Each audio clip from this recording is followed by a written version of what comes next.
La entrevista del Telematutino 11, gente importante, trató el tema más importante y nos honra con su participación en el día de hoy, Monseñor Víctor Masalles, quien es obispo de la diócesis de Baní, San Cristóbal y San José de Ocoa.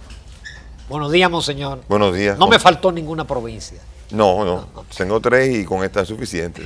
Bueno, buenos días, Monseñor. Buenos bienvenido. días. Es un placer, Monseñor. Gracias, igual para mí. Quisiéramos tratar temas diferentes con Monseñor, aparte de los temas normales religiosos, pero yo quiero comenzar con ese tema que dominó la semana, lo del pacto de migración, y que todavía se sigue hablando, más después que Chile dijo que salió. En Chile fue que se hizo la reunión del 17, y ahora Brasil Dice que se va a salir. dice que se va a salir, es decir que el asunto todavía es un tema de debate a nivel mundial. ¿Tiene alguna posición, Monseñor Masalles, con este pacto migratorio? Bueno, el problema grande de la República Dominicana es que normalmente los países que van a poner objeción son Estados Unidos, Europa, los países desarrollados donde normalmente es normal un flujo de personas que están buscando una mejor vida. Pero entre los países en vías de desarrollo, como en América Latina, nosotros somos el único país en que ha sufrido una situación de un desajuste demográfico, de una presencia de Haití, de Venezuela, una presencia que es difícil de manejar para nosotros. Yo propugno más para que trabajemos más intensamente en un proceso de regularización adecuado de la población que tenemos aquí, antes de comenzar, aunque no sea vinculante. Pero se intentó, Monseñor, y ellos mismos no acudieron, los haitianos no acudieron. No, pero digo, estoy hablando por la República Dominicana, sí, por lo menos. Estamos hablando del país. La República Dominicana hizo una posición de no firmar. Me reservo si fue por razones políticas, por razones de que la mayoría no estaba de acuerdo aquí, si presiones de la oposición, eso es lo de menos. Lo que yo entiendo es que, aunque no sea vinculante, no tiene gracia que uno firme un tratado en el que uno tiene un desajuste demográfico, uno no ha regularizado su población y que siga diciendo que siga esto así. Nosotros tenemos una necesidad de saber cuánta gente tenemos en nuestro territorio y de eso no tenemos control. No tenemos control y en un momento determinado, en un momento de tener que investigar a alguien, un delito, lo que sea, nos vamos a encontrar muchas veces con que no contamos con la información de la persona que necesitamos para dilucidar problemas específicos, que es lo que hacen todos los países que llevan un control y después de allí decir, bueno, vamos a dar bienvenida o no, así, firmar el pacto o no, pero a un pacto a la República Dominicana no estoy seguro de que le pegue ante una situación como la nuestra, en la que nosotros no sabemos ni cuánto tenemos dentro. Monseñor, está finalizando el 2018 y usted ha acompañado a la República Dominicana en todas y cada una de las luchas como portavoz, como contrapeso, como orientador en cada una de esas situaciones, en sentido general. Bueno, ni tanto, hay algunas. Sí, bueno, hay muchas. Normalmente nos distribuimos, entre los obispos nos distribuimos los trabajos. Bueno, pero vamos a decir que en algunas usted ha tenido una presencia bastante fuerte. ¿Cómo usted resume lo que se logró o lo que no se logró en este 2018? Las cosas que quedan pendientes, y siempre quedarán muchas, pero ¿qué sabor le deja en ese acompañamiento a la sociedad? El primero es el Código Penal, que se queda en un limbo jurídico como siempre. El Código Penal se ha politizado, si se promulga o no el Código Penal. Y en este interín, el Código Penal, que es una pieza legislativa clave, todavía pasa otro año en donde seguimos todavía en este limbo, donde seguimos todavía en esta incapacidad de dotar a la sociedad de un instrumento legislativo adecuado para... Entonces eso es un fracaso. Yo diría que es un fracaso mantenerlo así. Es un absoluto fracaso porque hay más de 41 delitos tipificados en el nuevo Código Penal que no están aquí presentes y que están presentes en la sociedad dominicana y que necesitamos esta pieza jurídica para poder legislar y para poder penalizar o juzgar a las personas que puedan incurrir en delitos. El Código Penal es una pieza en todos lados esencial y en el nuestro es del siglo XIX. O sea, eso no se concibe, que todavía tengamos una pieza, que no vamos a buscar la perfecta.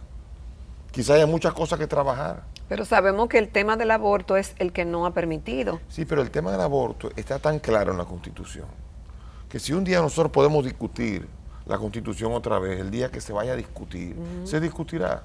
Pero aquí... Si usted promueve que se saque del código en lo que eso se estudia. No, el código como se... No puede, porque el aborto es un tema penal. El aborto, si se saca el aborto del código penal, acaba siendo absolutamente despenalizado, como si usted quita el asesinato o usted quita el robo, entonces ya usted despenaliza el robo o el asesinato. Tiene que entrar y tiene que tomar partido. Pero sigue habiendo mucha división en ese sentido. No lo sé si hay división en Sí, política, por lo sí menos, mucha. Sí, Política, bueno, mucha y a división. nivel de opinión pública también. Porque No, tiene lo sus que pasa es que hace defensores más las ruido. famosas 3 causales. Sí, hace mucho ruido. Sobre todo está en boca de muchos comunicadores. Y hay mucho ruido que el poder en cuanto a la opinión pública la tienen los comunicadores.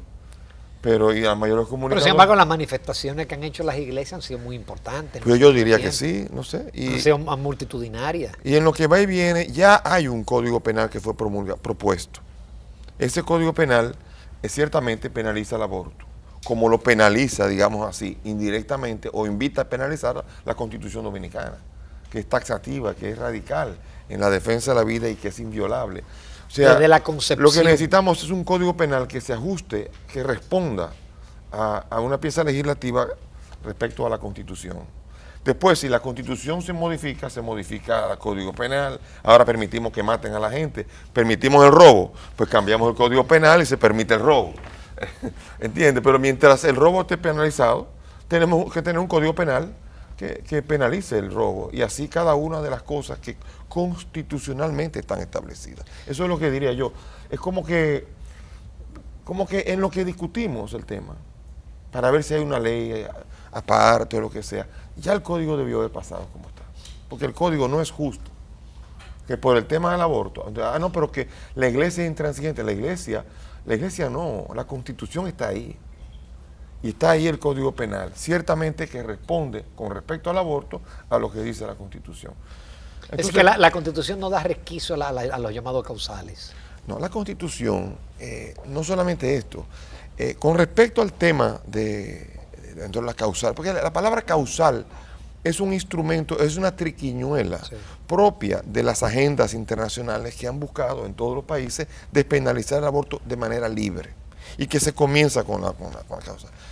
La que más siempre toca el corazón de la gente es cuando la mujer está en peligro, su vida. Y esa, en el Código Penal, en el artículo 22, está lo que se llama el estado de necesidad. ¿Qué quiere decir esto?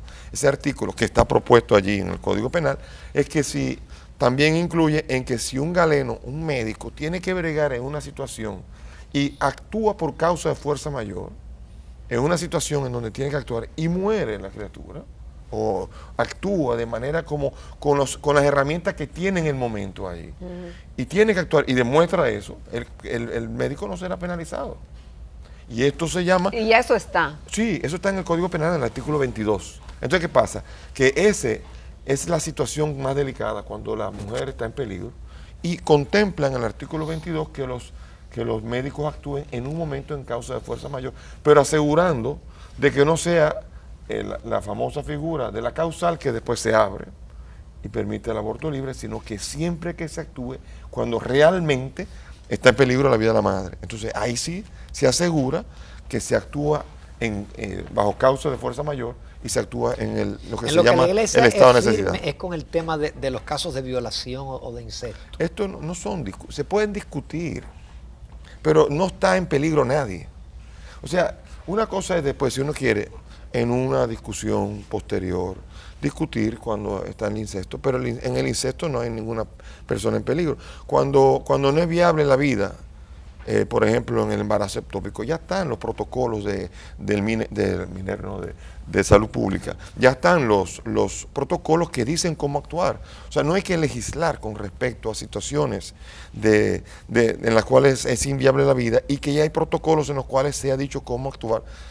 ¿Por qué? Porque la causal, vuelvo y digo, no tiene la finalidad de defender los derechos humanos. Tiene como finalidad la despenalización del aborto libre, obedeciendo a una agenda internacional. Yo me siento monotemático hablando del tema, porque este tema yo me siento que lo he dicho 450 veces en la televisión. Pero nunca es suficiente, monseñor. Nunca es suficiente, pero la verdad es que cuando pasa un año y nada pasa, uno dice...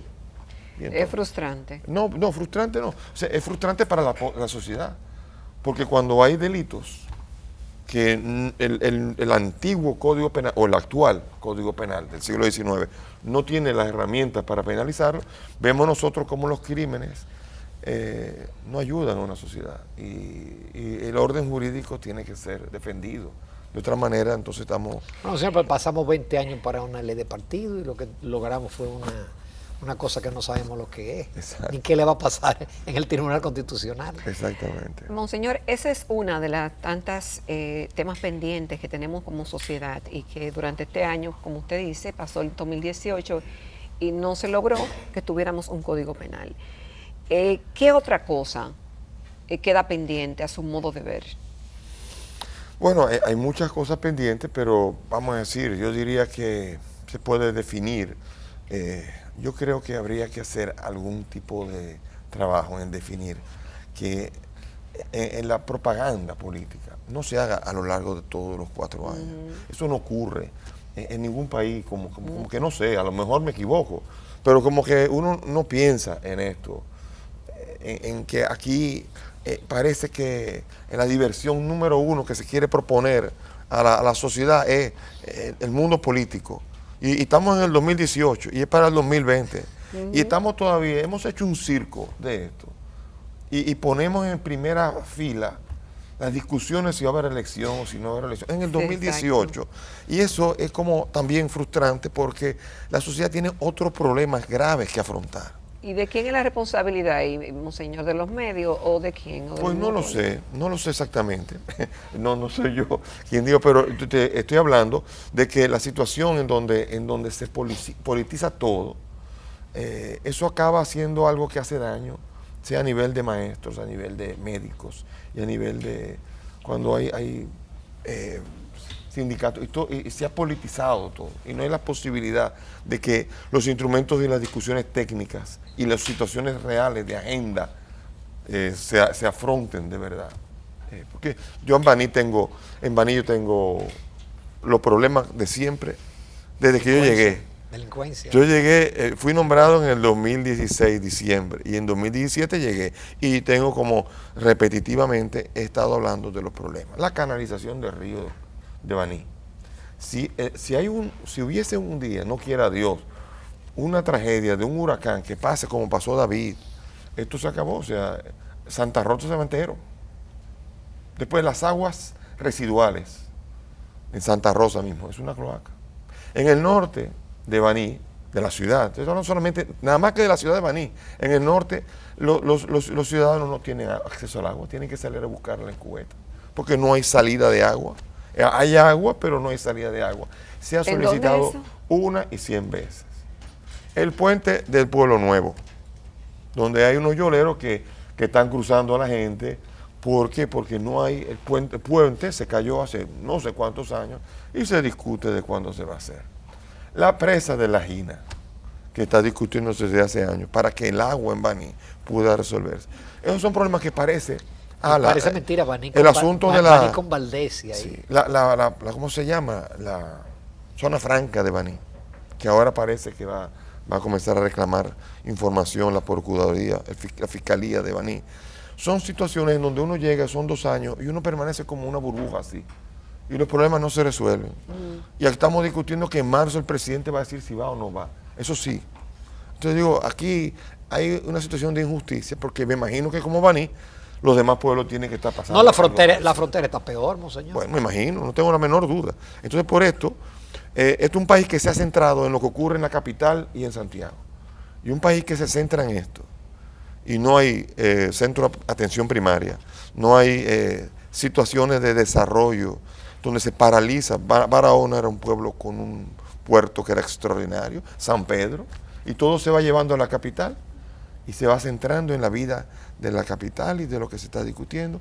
Y así no desarrollamos un país, si no lo desarrollamos por los 4 puntos cardinales. Con su permiso, monseñor, nos vamos a una breve pausa comercial. Continuamos esta interesante conversación con monseñor Víctor Masalles, obispo de Baní, San Cristóbal, San José de Ocoa.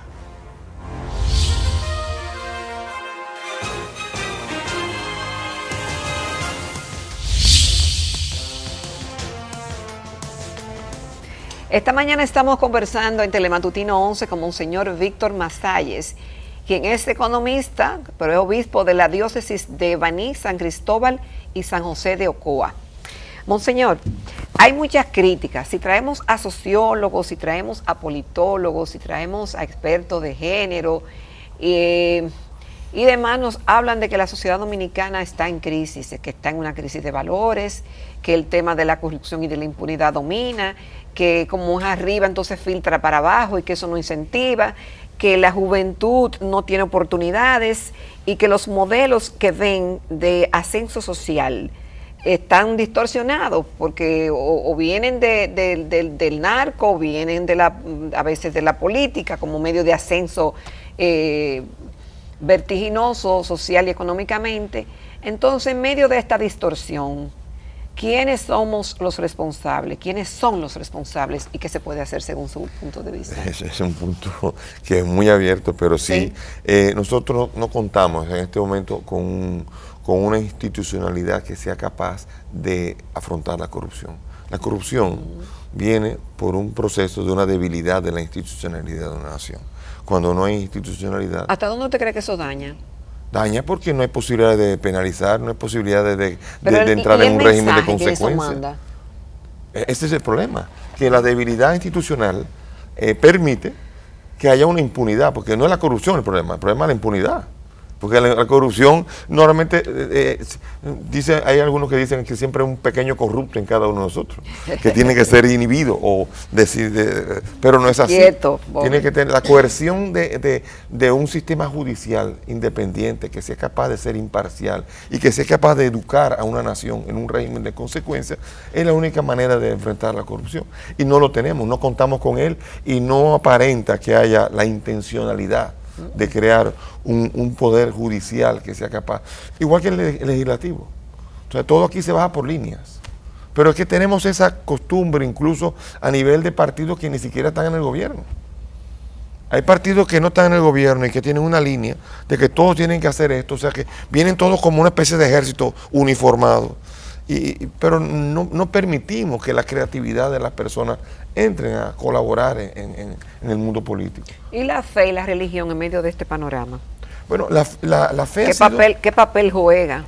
Normalmente yo puedo decir que el cristianismo se ha trabajado mucho para ridiculizarlo a nivel público, para atacar a nivel público, ridiculizarlo, para inhibirlo, ¿Por qué? ¿Por algunos escándalos que han ocurrido? No por eso, no es por eso. Porque normalmente cuando la iglesia tiene una incidencia política, se transforma en un ente de poder y de competencia. Miren qué pasó en Brasil y qué pasa en diferentes lugares. En Costa Rica estuvo cerca, porque los evangélicos quieren entrar en la política y quieren ahora incidir en la política. La Iglesia Católica normalmente ha tenido una incidencia social importante. Y pero claro, siempre se ha dicho que es un poder fáctico. Sí, pero es enemiga de los intereses económicos, por ejemplo, del mismo narcotráfico, del alcohol, el cigarrillo, del vicio. Normalmente el vicio necesita que no hayan autoridades morales que lo combatan. Necesita de esto, porque es un estorbo, es un encordio. Cuando una sociedad hay alguien que propugna, o un grupo, un sector que propugna por la decencia, los sectores que se enriquecen a través de la indecencia están en contra de ellos, y es normal. Eso es algo que es normal y que debería entrarse en conciencia de esto. Y como ahora vemos nosotros que hay políticos empresarios, entonces es normal también que haya una animadversión contra lo sagrado. Pero es una tristeza, porque lo sagrado siempre eleva lo más noble que tiene el ser humano. Normalmente se va a manifestar a través de lo sagrado. Nosotros no vamos con políticas públicas nunca a transformar el interior de una persona, ni vamos a llegar a hacer la perfecta concientización del ciudadano. Eso no va a ser así. Yo conozco a cantidad de personas que cuando se han transformado a través del encuentro con el mundo de lo sagrado. Y sigue siendo la Iglesia Católica teniendo la presencia, la incidencia que ha tenido tradicionalmente. Sigue creciendo. De manera diferente, porque antes teníamos un cardenal que hablaba bien fuerte, ahora tenemos un arzobispo que organiza la arquidiócesis y va más al interno de la iglesia, y algunos, por ejemplo, el padre Emoción Jesús Castro, un servidor, estamos hablando en algunos temas, pero la iglesia en general en números va creciendo. ¿Cómo era mejor? No lo sé, cada época tendrá su... ¿Antes o ahora? No lo sé, siempre habrá... ¿O es mejor la combinación de las dos cosas? Yo creo más en una iglesia dialogante, pero en una iglesia que no pierda su voz, porque en los inicios de la isla, Antón de Montesinos habló clarito. La conferencia del episcopado, aunque era bien pasiva en un tiempo, se le paró en dos patas a Trujillo en la carta pastoral del año 1960. Siempre las cartas pastorales han sido críticas. Yo siempre me he preguntado cómo tantas mentes brillantes logran un consenso en una carta pastoral. Tenemos porque no piensan igual. No, pero qué bueno. Porque si pensáramos igual, que aburrido. Primero, que aburrido sería la reunión. Y segundo, sería muy pobre la sacada de ideas. Si todos pensáramos igual, todos pensaríamos, tendríamos la misma riqueza y tendríamos la misma pobreza. Pero cuando se piensa diferente, lo mejor es la colaboración, que es lo que se hace en la iglesia. Yo imagino lo interesante que va a ser la carta pastoral del 27 de febrero del año próximo. ¿Tú crees? Por la cercanía de marzo. Bueno. De marzo. Sí, bueno, no creo que tengamos esto como primera opción a opinar. Porque es que... Pero ahí quizás, monseñor, ahí va a haber un tema clave de debate nacional, que va a ser el de la modificación constitucional con miras a la reelección. Pero eso no es nada raro. Tenemos 39. ¿En cuántos años? Es un promedio de 4.2, lo calculé. De cada 4.2 años hacemos un cambio, una modificación en la Constitución, sin contar los intentos. Sin contar los intentos. Intentos fallidos. Sí. O sea que, y no hemos modificado la Constitución nunca, nada más. Eso es una debilidad institucional también. Pero claro que sí. Porque aquí viene el punto donde ya salimos de Trujillo. Entonces ya el modelo balaguerista que tomó fue un semidemocrático así, pero ese ya hemos acabado. No estamos para que un presidente decida él cuándo se quede y cuándo se va. Eso no lo digo, yo no tengo nada en contra del presidente Danilo Medina. Lo que estoy en contra es de que un presidente sea capaz de decir yo voy ahora o no voy ahora. Eso ya, Balaguer pasó ya. Y yo no quisiera que reviviéramos esas actitudes de Balaguer y mucho menos la de Trujillo. O sea que nadie puede abrogarse, de repente está por encima de la Carta Magna y decir, no, ahora sí. Bueno, tenemos los elementos para cambiarlo, pero ¿qué es esto? Y esta debilidad institucional es la que hace que nosotros no podamos avanzar. Estamos alrededor hemos encontrado la gansa de los huevos de oro, desde hace tiempo que estamos cambiando la Constitución para fines reeleccionistas. Y que, no sé, o sea... Esto de veras que uno se sorprende de que una población acepte esto con toda la naturalidad. Porque ya las encuestas dicen que el 70% está en contra de la modificación constitucional. Sí, pero después acaba todo. Después vienen, sabemos que hay instrumentos, herramientas, fondos, situaciones en las cuales permiten que las cosas cambien. Porque además no depende de lo que piensa la mayoría, el cambio institucional de la Constitución. A veces en el 2000...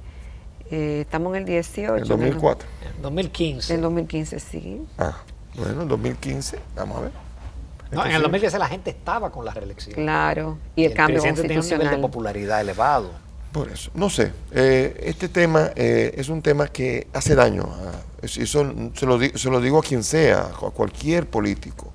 Un político que quiera, después de que, es como, vamos a ser tan simple, como que va a jugar basquetbol al mundial, pero de repente allá dice que tiene que cambiar, que ahora la ley es que cuando la pelota hace así, vamos a cambiar las reglas, y entonces las cambia a mitad del campeonato, entonces uno dice, pero esto no es un juego, ¿qué es esto? ¿Y quién la puede cambiar? ¿Qué hacemos? O sea que en cualquier institución deportiva, política, social, cultural, religiosa, de cualquier orden, si usted cambia las reglas a su antojo, entonces usted es el que manda, usted está por encima de las reglas. Y si usted está por encima de las reglas, aquí no hay institución. Y eso es lo que está pasando cuando se discute eso. Yo no estoy diciendo que vaya al otro. O sea, me gustaría que hubiese un proceso más transparente en donde lo que es la voluntad popular se pudiese manifestar, que eso es lo más puro que hay en la democracia. Monseñor. Pues es muy sana también, siempre que lo permitan las circunstancias. O sea, que la población lo quiera. Si hay un porque la alternativa presidente, se gana. si hay un, Hay exacto. que ganarla. Si hay un presidente del mismo partido, que ahora el candidato, la ciudadanía quiere votar por él, porque quiere, de verdad, y después quiere votar por el otro y por el otro, eso es la voluntad popular y eso es democracia. Ahora, es muy sana la alternabilidad. Ocurre en países como Estados Unidos, y normalmente uno ve como la sístole y la diástole de los demócratas y los republicanos permite que la nación siga.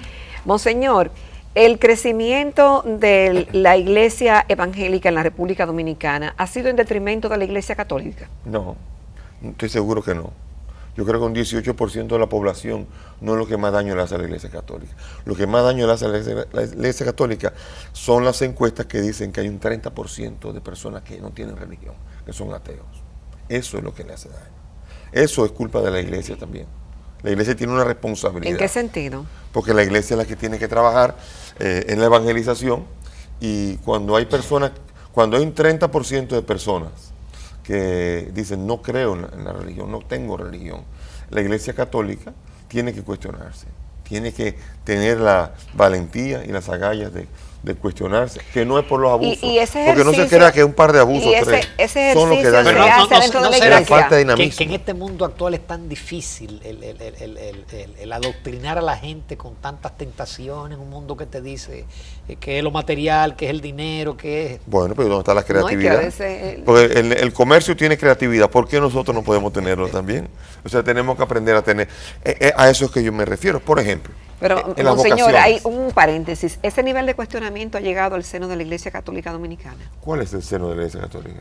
Bueno, Porque somos- bueno, vamos a decir el Consejo del Episcopado, las máximas, No vamos a estoy decir, seguro. No se ha autoridades. discutido. Eso se ha discutido, porque No, usted no. dice que es una responsabilidad de la Iglesia. Eso y como lo que digo debe yo, Víctor Massari. mirarse. Y pero usted Víctor lo ha Massari. planteado en algún escenario con... Sí, lo he planteado, por ejemplo, con respecto a las vocaciones. Que se Han dice, aumentado. bueno, lo voy a explicar. Se habla en el resto de el resto de las diócesis, se dice, los obispos dijeron, ahí tenemos crisis en la vocación. Y yo me levanté y expliqué lo que pasó en la mía. En el Politécnico Loyola había un encuentro con 1.500 jóvenes. Y en ese encuentro yo tuve el atrevimiento de decir, yo quiero que vengan aquí adelante todos los jóvenes que en este momento sienten inquietudes vocacionales. Yo creía que iban a pasar 3, 4, 5, 120. 80 muchachas, 40 muchachos. Tomaron nota de esto. Ya tenemos 15 de estos muchachos varones en círculos vocacionales, reuniéndose regularmente para poder pensar en el seminario. Yo tengo ahora mismo 15 seminaristas y 15 muchachos que están en los círculos vocacionales, cuando tengo 24 sacerdotes. O sea que en este momento yo me di cuenta de que lo que tenemos es una crisis en la incapacidad de detectar la vocación. Pues las inquietudes están ahí siempre. Lo que no siempre sabemos, creemos que la iglesia no es una farmacia. Por eso el Papa Francisco nos dice que tenemos que salir de la sacristía. Que tenemos que ser una iglesia en salida, significa que las vocaciones, así como los cristianos, y así como las personas que están buscando sentido a la vida, la iglesia tiene que aprender a tener la capacidad de salir a la calle a buscarla. Porque esa demostración me dijo que a veces llamamos crisis a nuestra crisis de no saber resolver los problemas. La crisis no es de vocaciones. Yo estoy convencido de que la crisis es que no sabemos buscarlas. Y si encontramos el camino para buscarlas, las tendremos ahí. Esto, por ejemplo, en cuanto a vocaciones. Y eso se aplica en todos los ámbitos de la No iglesia. será muy dura la carrera sacerdotal, de mucho sacrificio. El otro día me entrevistaba. El tema de no poder casarse, el tema de... Miguel Guerrero me entrevistaba el otro día y me preguntaba, yo no quiero tentarlo, pero cuando usted llega en la noche a su cuarto, yo feliz. Y me dice, ¿cómo feliz? Feliz. No he parado de bregar con gente y no hay cosa más hermosa que el silencio. Y le dije, y estoy mejor que tú, porque tú te vas a acostar con alguien que quiere hablar. Y yo llego al silencio que uno necesita en la noche. El silencio es una bendición. Yo he aprendido eso y lo disfruto. La soledad y el silencio no son problemas. Hay gente que lo sufre porque no sabe vivirlo. La soledad es un espacio de encuentro con Dios y el silencio igual. Por lo tanto, no es un problema ni el La iglesia tendrá que asumir el tema del celibato. Eso será un dogma para siempre. No es un dogma. No es un dogma. Es una cuestión disciplinar. Es una cuestión disciplinar que comenzó ya a discutirse como que fuese una ley eclesiástica en el Concilio de Elvira en el siglo IV, en los 300 y pico, imagínense. Ahí comenzó. Sí, porque los apóstoles eran casados. Y Pedro dejaron era casado. casa, padre, mujer e hijos. Sí. Dice también. Sí. Así que tiene una doble vía la radicalidad que implica el Evangelio. Además, hay problemas con respecto al celibato que nos cuentan. Yo recuerdo que contaba el Santo Padre, los que estaban con él, el encuentro de la iglesia rusa ortodoxa con la iglesia católica, y le dijeron: Santo Padre, no quite el celibato, que es una bendición. ¿Y por qué? Porque en Rusia, en la iglesia rusa, cuando, por ejemplo, vamos a ponerlo como si fuera la iglesia rusa de la República Dominicana, y dice que la mayoría de las vocaciones salen en Santo Domingo, pero hay que mandar a gente a Jabón, hay que mandar a gente a Pedernales. Pero usted tiene una esposa y tiene hijos, y esposa que opina. Y cuando usted dice, ese es el problema. No, el obispo me dijo que vayamos a Pedernales. ¿Quién? A Pedernales. Con los 5 muchachos, que vaya él. Lo estoy haciéndolo un poco jocoso, claro, pero para decir la dificultad de movilidad para la misión que encuentra. Es decir, usted tiene que estar preparado a ir donde los envíen. Yo estoy preparado donde me envíen. Usted no sabía, cuando usted lo decía en Baní, usted le llegó de sorpresa. No, y en 4 días se iba a anunciar. Y se anunció y listo, y recoja. Y así es. Y al principio, claro, es un choque, porque después de toda la vida viviendo en la capital fue un choque, pero bueno, ya, adelante. Se adaptó. Pero si tuviera tenido mujer y 4 hijos, el choque no es mío, es un quíntuple choque. Habría sido más difícil, creo yo. Así que yo no concibo, yo personalmente, no concibo la vida del sacerdocio casado. ¿Por qué? Porque yo mi vida la dedicaría a buscar la mejor educación para mis hijos. Y la felicidad de mi esposa. Y habría dificultades que yo no creo que pudiese sobrellevar todo junto. Yo al menos creo eso. Con lo que me toca trabajar feliz. Con mis problemas, tendré claro, ¿quién no tiene problemas? Pero la felicidad con la que yo trabajo y con la intensidad que trabajo, no lo concibo con hijos, aunque no me desagradaría la idea de tener hijos, pero no podría con todo. Monseñor, eternamente agradecido por su participación, y qué bueno que nos salimos de los temas normales, religiosos, y abordamos temas que son de interés del bolsillo, del futuro del país. Muchísimas gracias, Monseñor. Gracias, Monseñor. Nos despedimos desde acá, tan temprano. ¿Cómo va a ser? Nos despedimos muy bien. Lo cual indica que la entrevista fue muy buena. Como siempre, agradecerle la sintonía y la invitación para que continúen con Telesistema Dominicano y toda su magnífica programación. Que pasen un excelente día y nos vemos mañana, Dios mediante. Nos vemos. Que el Señor los bendiga.